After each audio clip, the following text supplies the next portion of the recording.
ಪಿತಾಮಹ ಬ್ರಹ್ಮರ್ಷಿ ಪತ್ರಿಜಿಯವರ ಪಾದಗಳಿಗೆ ಶರಣಂದಿ. ನಾವು ಸಾಯಿ ಭಕ್ತರು, ಸಾಯಿಬಾಬರಿಗೆ ಎಲ್ಲರೂ. ನನ್ನ ಹೆಸರು ಷಣ್ಮುಖಪ್ಪ ವಿರೂಪಾಕ್ಷಪ್ಪ ಹಂಡಿ, ಬಾಗಲಕೋಟೆ. ಈ ಧ್ಯಾನ ನಮ್ಗೆ ಗೊತ್ತಿದ್ದಿಲ್ಲ, ಪರಿಚಯ ಇದ್ದಿಲ್ಲ. ನಮ್ಮ ಬಾಗಲಕೋಟೆಯಲ್ಲಿ ಅಡಿಕೆನವ್ರ ಸರು, ಮಮತಾಜ್ ಇದ್ದಿಲಿಗಿ, ಮನವಾರ್ ಸರು, ನಿಗಮ್ಮ, ಇವರು ನಾನು ಕರೆದು ಧ್ಯಾನ ನಡೆದು ಬರ್ರಿ ಅಂತ. ನಾನು ಎಲ್ಲ ಓಕೆ ಅದೀನಿ, ಸಾಯಿಬಾಬಾ ಭಜನೆ ಮಾಡ್ತೀನಿ, ಎಲ್ಲ ಚಲೋ ಕಷ್ಟ ಎಲ್ಲ ಪರಿಹಾರ ಆಗ್ಯಾವ, ಏನು ಅವಶ್ಯ ಇಲ್ಲ ಹೋಗೋದು ಅಂತ ವಿಚಾರ ಮಾಡಿದೆ. ಆದರೂ 4 ಜನ ಈ ಧ್ಯಾನಕ್ಕೆ ಕರೆದಾರ. ಈ ಧ್ಯಾನದ ಏನು ಶಕ್ತಿ ಅದ, ಸುಮ್ಮನೆ ಕೂಡುದು ಅಂತ ಹೇಳ್ತಾರ, ಏನು ದುಡ್ಡು ಖರ್ಚಿಲ್ಲ ಅಂತ ವಿಚಾರ ಮಾಡಿ ಮನೆಯಲ್ಲಿ ಕೂತು ವಿಚಾರ ಮಾಡಿದೆ. ಹೋದೆ ಧ್ಯಾನಕ್ಕೆ ಹೋದೆ. ಅವರು ಕಣ್ಣು ಮುಚ್ಕೊಳ್ರಿ, ಕೈ ಕ್ರಾಸ್ ಮಾಡಿರಿ, ಕಾಲು ಕ್ರಾಸ್ ಮಾಡಿರಿ, ಕೂತ್ಕೊಳ್ರಿ, ಕಣ್ಣು ತೆಗಿಬೇಡ್ರಿ, ನಾ ಹೇಳಿದ ಕಣ್ಣು ತೆಗಿ ಅಂತ ಹೇಳಿದ್ರು. ಆ ಪ್ರಕಾರ ಹೇಳಿ ಪ್ರಕಾರ ಮಾಡಿದೆ. ಆ ಧ್ಯಾನ ಮಾಡೋದ್ರಿಂದ ನನಗೇನೋ ಸಂತೋಷ ಆಯಿತು ಭಾಳ.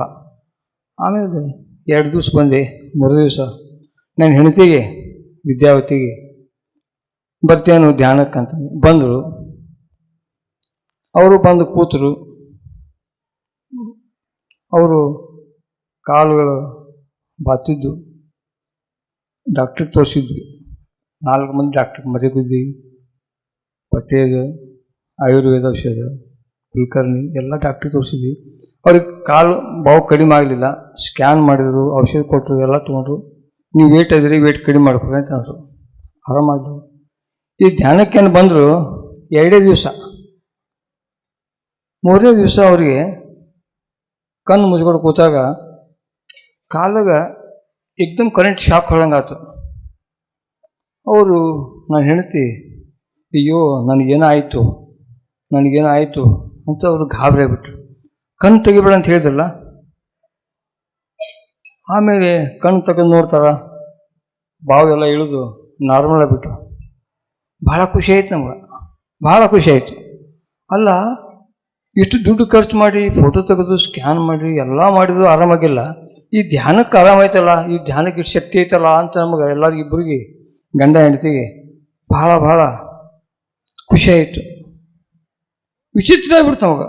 2 ದಿವಸದಲ್ಲಿ ಕಾಲು ಬಾವು ಕಡಿಮೆ ಆಯಿತು. ಡಾಕ್ಟ್ರು ಸಾಕಷ್ಟು ದುಡ್ಡು ತಿಂದರು, ಆರಾಮಾಗಲೇ ಇಲ್ಲ.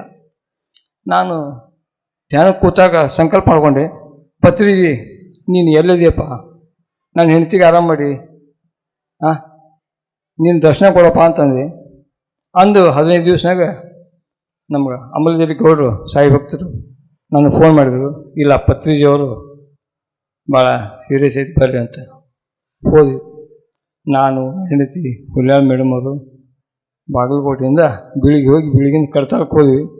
ಕಡ್ತದಾಗ ಅಜ್ಜಾರಿಗೆ ಭಾಳ ಸೀರಿಯಸ್ ಇತ್ತು. ಕೂತಿದ್ರು ಅವರು, ಈ ಸುಮ್ಮನೆ ಕೂತಿದ್ರು. ನಾವು ದರ್ಶನ ತೊಗೊಂಡ್ವಿ. ಮತ್ತು 2ನೇ ಸರಿ ದರ್ಶನ ತೊಗೊಂಡಾಗ ಬಾಬಾರು, ಪತ್ರಿಜಿಯವರು ಹಿಂಗೆ ಗೋನ್ ಹಾಕಿದ್ರು. ಗೋನ್ ಹಾಕೋಣ ನಾವು ಗಂಡ ಅಂತ ವಿಚಾರ ಮಾಡಿದ್ವಿ.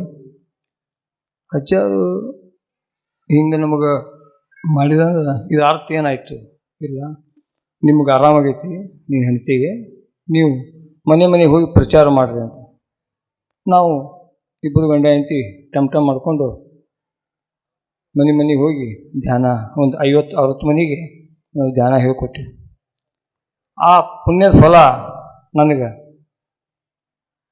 ತರ್ತು. ಹೆಂಗಂದ್ರೆ ನನಗೆ ಹಾರ್ಟ್ ಆಗಿತ್ತು 2 ವರ್ಷದಿಂದ. ಹಾರ್ಟ್ ಆದಾಗ ನಾನು ಡಾಕ್ಟ್ರಿಗೆ ತೋರ್ಸಕ್ಕೆ ಹೋದ್ವಿ.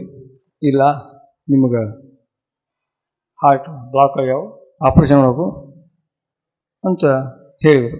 ನನ್ನ ಹೆಂಡತಿಗೆ ನನ್ನ ಮಗನಿಗೆ ಕರೆದು, ಇಲ್ಲ 4 ಲಕ್ಷ ತೊಗೊಂಬರ್ರಿ, ನಿಮ್ಮ ತಂದೆಯವರಿಗೆ ಸಿವಿಯರ್ ಹಾರ್ಟ್ ಅದ, ನೀವು ಬ್ಲಾಕೇಜ್ ಆಗ್ಯಾವ, ಅವನ್ನ ಆಪರೇಷನ್ ಮಾಡ್ಕೊಂಡು 4 ಲಕ್ಷ ತೊಗೊಂಬರ್ರಿ ಅಂತ ಅಂದರು.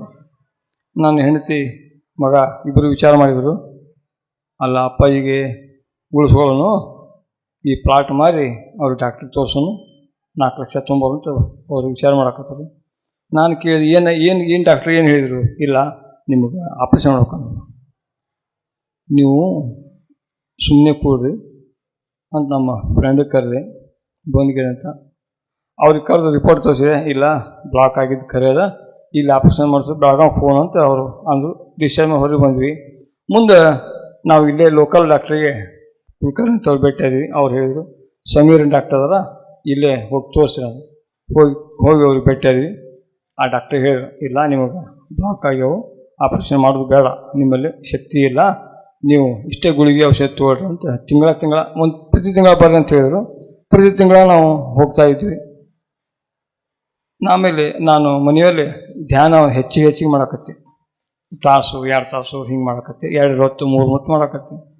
ಒಂದೊಂದು ತಿಂಗಳು ಬಿಟ್ಟು ಹೋಗೋ ಡಾಕ್ಟ್ರು 2 ತಿಂಗಳು ಬಿಟ್ಟು ಬರ್ರಿ ಅಂತಂದರು. ಇಲ್ಲ, ನಿಮ್ಗೆ ಇಂಪ್ರೂವ್ಮೆಂಟ್ ಆಗೈತಿ, ಆಪರೇಷನ್ ಅವಶ್ಯ ಇಲ್ಲ, ಇಂಪ್ರೂವ್ಮೆಂಟ್ ಆಗೈತಿ, ನೀವು 2 ತಿಂಗಳು ಬರ್ರಿ ಅಂದರು. ಆಯ್ತು, 2 ತಿಂಗಳಿಗೆ ಹೋದ್ವಿ. 2 ತಿಂಗಳು ಹೋಗೋ ನಾನು ಡಾಕ್ಟ್ರು ನಮ್ಗೆ ವಿಚಿತ್ರ ಆಗ್ಬಿಡ್ತು ಅವ್ರಿಗೆ. ಅಲ್ಲ, ಹಾರ್ಟ್ ಆದವರು ವೀಕ್ನೆಸ್ ಹಾಕೊಂತ ಹೋಗ್ತಾರ, ನೀವು ಇಂಪ್ರೂವ್ಮೆಂಟ್ ಹಾಕೊಂಡು ಹೊಂಟಿರಲ್ಲ, ಹೆಂಗಿದು ಅಂತ ಕೇಳಿದೆ. ನಾನು ಅವರಿಗೆ ಧ್ಯಾನದ ಕಂಪ್ಲೇಂಟ್ ಕೊಟ್ಟೆ, ಇದನ್ನು ಮಾಡ್ತಾಯಿದ್ದೀನಿ ಮನೆಯಾಗ, ಮತ್ತು ನಮಗೆ ಆರಾಮಾಗಿತ್ತು. ಓಹೋ, ಡಾಕ್ಟ್ರು ಹೇಳಿದರು, ಸಮೀರ್ ಡಾಕ್ಟ್ರು ಅವರು, ಇಲ್ಲ, ನೀವು ಔಷಧ ಗುಳಿಗೆ ಆಪರೇಷನ್ಗಿಂತ ಇದು ಕಂಪ್ಲೇಂಟ್ ನಿಮಗೆ ಒಳ್ಳೆಯದು, ಧ್ಯಾನ ಮಾಡಿರಿ ಅಂತ. ಈಗ ನನಗೆ ಏನೂ ತ್ರಾಸಿಲ್ಲ. ಆ ಗುಳಿಗೆ ಅವರು ಡಾಕ್ಟ್ರ್ ಕೊಟ್ಟು ತೊಗೋತೀನಿ, ನನಗೆ ಹಾರ್ಟ್ ಆಪ್ರೇಷನ್ ಅವಶ್ಯ ಇಲ್ಲ ಅಂತ ಡಾಕ್ಟ್ರು ಹೇಳಿದರು. ಆಮೇಲೆ ಜನ ನೋಡಿದ ಫಸ್ಟಿಗೆ ನನಗೆ 2 ವರ್ಷದಿಂದ ನೋಡಿದವರು, ಇಲ್ಲ ಇಂಪ್ರೂವ್ಮೆಂಟ್ ಐತಿ, ನಿಮ್ಮ ಮುಖ ಇಷ್ಟು ಚಲೋ ಐತಲ್ಲ, ಇಷ್ಟು ಆರಾಮದಿಲ್ಲ ಅಂತ. ಇಲ್ಲ, ಈಗ ಧ್ಯಾನ ಮಾಡ್ತಂತ ನಾವು ಸಾಕಷ್ಟು ಮಂದಿಗೆ ಧ್ಯಾನ ಮನೆಗೆ ಹೇಳಿವಿ. ದಯಮಾಡಿ ನಿಮಗೆಲ್ಲರಿಗೂ ನಾನು ರಿಕ್ವೆಸ್ಟ್ ಮಾಡ್ಕೊಳ್ಳೋದೇನಪ್ಪ ಅಂದ್ರೆ, ಈ ಧ್ಯಾನ ಸತತ ಮಾಡಬೇಕು. ಏನು, ದಿನಕ್ಕೆ 2 ಸರಿ ಅಥವಾ 3 ಸರಿ, ತಾಸು 1.5 ತಾಸು. ನಮ್ಮ ವಯಸ್ಸು ಎಷ್ಟದಲ್ಲ ಅಷ್ಟು ನಾವು ಧ್ಯಾನ ಮಾಡಿದ್ರೆ ಒಳ್ಳೆಯದಾಗತ್ತೆ. ಇಷ್ಟು ನನಗೆ ಹೇಳಿಕೆ ಅವಕಾಶ ಕೊಟ್ಟಿದ್ದಕ್ಕೆ ಎಲ್ಲ ವೇದಿಕೆ ಮೇಲಿದ್ದಾರೆ ಎಲ್ಲರಿಗೂ, ಈ ಕಾರ್ಯಕ್ರಮ ಮಾಡಿದ್ರೆ ಎಲ್ಲರಿಗೂ ತುಂಬ ಧನ್ಯವಾದ.